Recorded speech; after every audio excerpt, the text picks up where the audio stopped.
The lockdown announcement at my high school didn't sound urgent. That's the part that still bothers me. No alarms, no panic in the voice, just the calm intercom tone clicking on during class.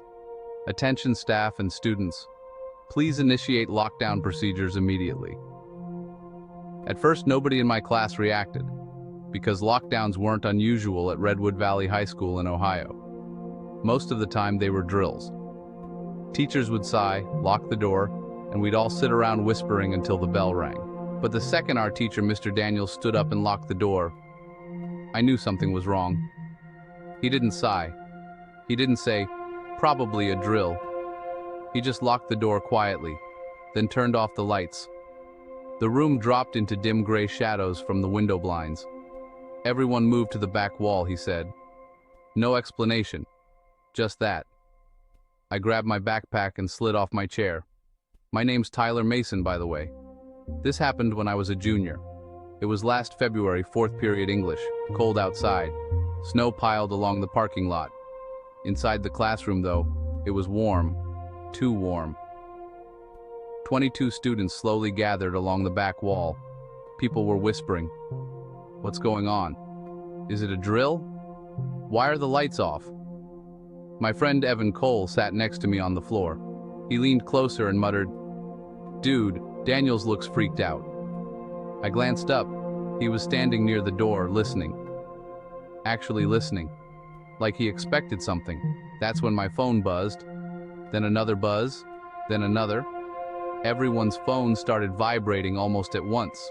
Group chats, Snapchat messages, rumors spreading instantly.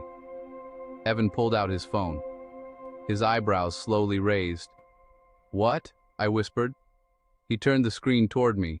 A photo someone had taken from the cafeteria window. Police cars, 3 of them. Lights flashing outside the main entrance. My stomach dropped. Across the room, a girl named Hannah Brooks whispered loudly. "My brother says someone ran into the building." "What?" someone else said. Mr. Daniels turned immediately. Phones away. Silent. Nobody listened. Another message popped up. Someone said a guy came through the gym doors. Then another. Security chasing someone. The classroom felt tighter suddenly, like the air got heavier. Mr. Daniels slowly walked toward us and crouched down. "This is not a drill," he said quietly. Nobody spoke after that. We just sat there, listening. At first, the hallway was completely silent. Then, footsteps, distant, running. Someone slammed a door somewhere down the hall. Then more footsteps, faster, voices shouting, too muffled to understand. Evan whispered, "Oh my God." Mr. Daniels raised a finger. "Quiet." The footsteps faded. Then everything went silent again. It stayed that way for maybe 10 minutes, or maybe 5. Time felt weird. Phones kept lighting up though. Rumors everywhere. Someone said the police were searching classrooms. Someone else said the guy had a weapon. Nobody knew what was real. Then we heard something else. A door handle. Not ours. Somewhere down the hall. Someone trying it. Then another handle. And another. Testing doors. My chest tightened. Evan grabbed my arm slightly. The footsteps came closer, slow, measured, not running, just walking. Testing another handle, then another. Then, our door. The handle moved slightly, just enough to hear the metal click. Every single person in the room froze. No one breathed. The handle moved again. Locked. Then came a knock. 3 slow knocks. Knock. Knock. Knock. A man's voice spoke from the hallway. "Hello?" It wasn't a teacher. It wasn't a student. Just a man. Calm, almost casual. "Anyone in there?" I felt goosebumps spread across my arms. Nobody moved.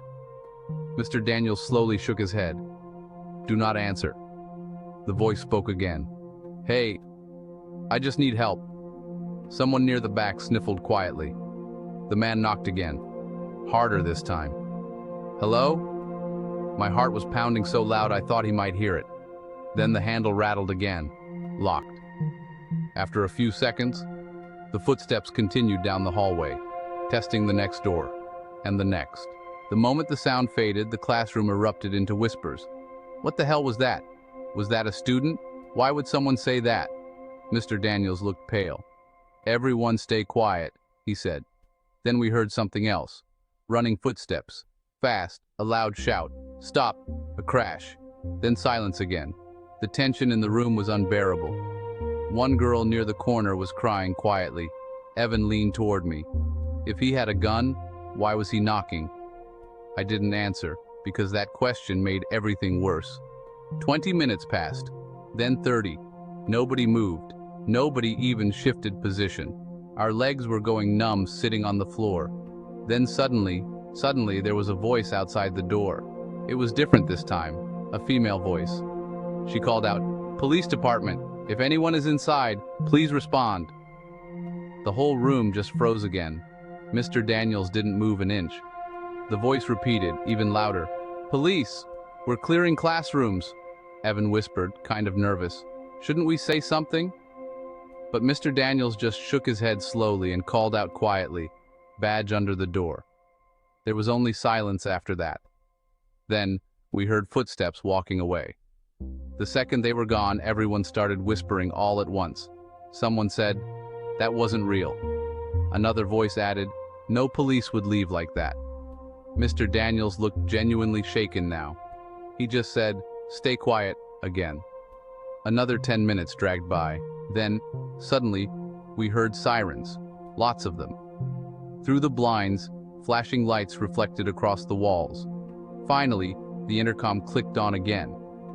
The announcement came, "Attention staff and students. Law enforcement is now clearing the building. Please remain in your lockdown position until officers reach your classroom." A wave of relief washed through the room, but honestly, it didn't feel complete, not after what we'd heard earlier. About 5 minutes later, there was a loud knock. A deep voice spoke up, "Police department." Mr. Daniels walked carefully to the door and said, "Badge under the door." This time, a plastic ID slid under the gap. Real, for sure. He unlocked the door. 2 officers stepped inside, both wearing tactical vests. One of them said calmly, "Everyone grab your things." We all filed out into the hallway, and that's when I noticed something disturbing. 3 classroom doors down. There were deep scuff marks near the handle, like someone had tried kicking the door. The officer guiding us noticed me staring. "Keep moving," he said. Outside, the football field was full of students and teachers, hundreds of people, police everywhere. I spotted my friend Dylan Carter and ran over. "What happened?" I asked. He looked shaken. "Some guy came through the gym entrance during lunch. With a gun?" "No one knows," Dylan said. "But he ran when security approached him." I looked toward the parking lot.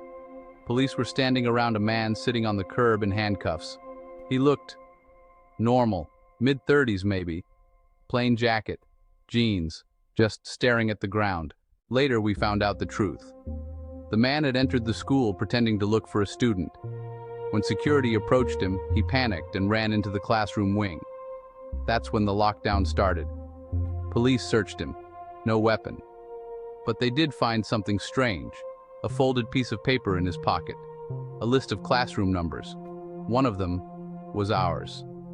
Room 214. Police never told us why, and the man refused to explain. He just kept repeating the same sentence during questioning. "I was looking for someone." But here's the part that still gives me chills. When police checked the hallway cameras later, they saw him stop outside our door, knock, wait, then lean down toward the door, like he was listening for someone inside. Sometimes I think about what would have happened if someone in our class had answered him. Just one person saying, "Yeah, we're in here," because the hallway camera showed something else. Right after he walked away from our door, he reached into his jacket, like he was about to pull something out. The camera angle couldn't see what it was. Police never released that detail publicly. But one officer told Mr. Daniels something quietly while we were standing outside. And Mr. Daniels looked sick when he heard it. He never repeated what the officer said, but I'll never forget his face. And every time I hear a lockdown announcement now, even years later, I still picture that door handle slowly turning, and that calm voice asking, "Hello? Anyone in there?"